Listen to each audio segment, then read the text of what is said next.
Magandang araw po sa lahat. So share ko lang po itong invitation galing kay Meta na pwede na daw po tayong gumamit ng licensed music.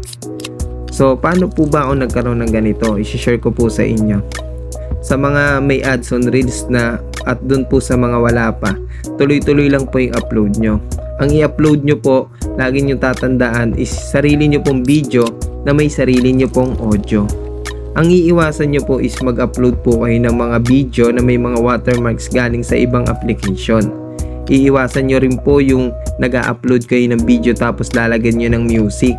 Tapos wala pa po kayong invitation na kagaya neto. Wag na wag nyo pong gagawin nyo kasi possible po magkaroon po kayo ng violation. Dahil dun po sa violation na yon, matatagalan po yung invite sa inyo ni Meta at matatagalan po yung pag-monetize sa inyo. Kaya lagi nyo po tatandaan, sarili nyo pong video yung gagawin nyo at sarili nyo pong audio yung gagamitin nyo.